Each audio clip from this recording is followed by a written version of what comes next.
method section, the scientist describes how he conducted the research such that other scientists can repeat what he has done. Remember, a basic question that I'm asking is, will the novel forest behave the same or different from the historical forest?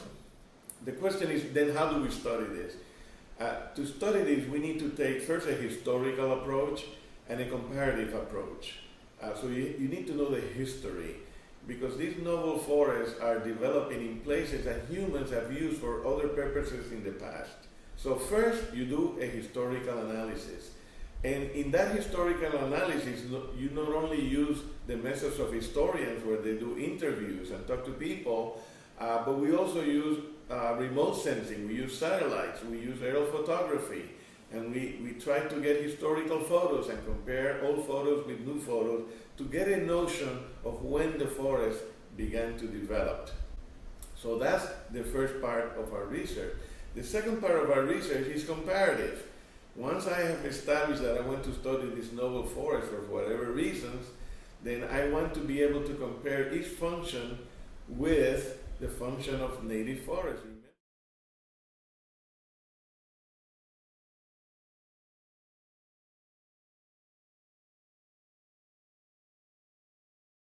Once you understand the natural history, once you've made all your observations, then you can ask questions that you can do an experiment on. The experiments is what really allows you to answer specific questions about the characteristics of the ecosystem.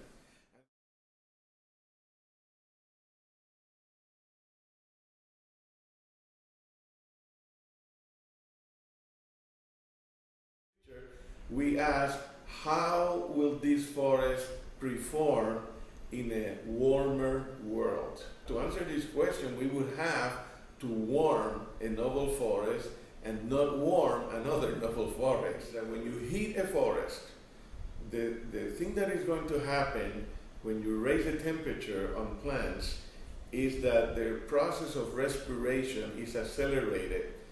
And so will the process of photosynthesis. These are the two fundamental processes that maintain an ecosystem. Photosynthesis provides the food, respiration consumes the food. With increasing temperature, the rate of respiration raises faster than the rate of photosynthesis.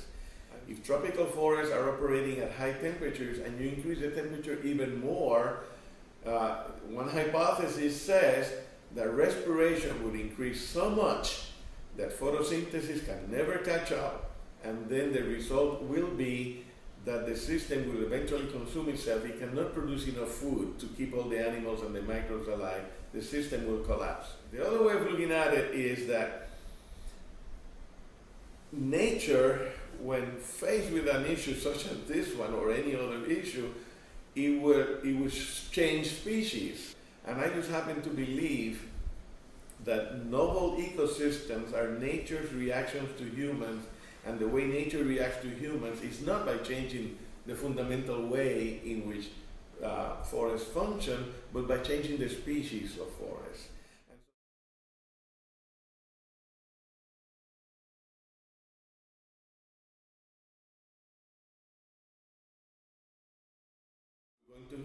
We are going to be heating plots 4 by 4 meters. So we selected 3 plots of 4 by 4 meters that would be heated, and 3 plots of 4 by 4 meters that would not be heated.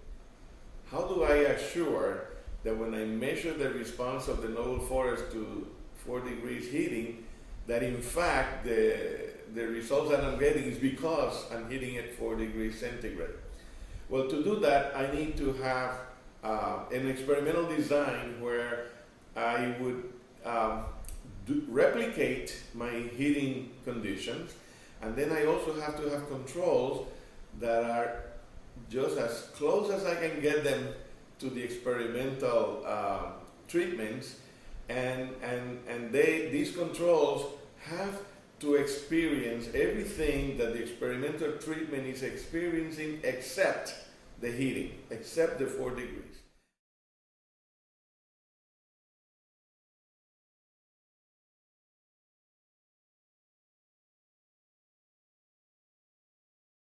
So my hypothesis is that the heated forest will continue to function, but maybe at a different rate. I don't know. That's what the experiments are so much fun.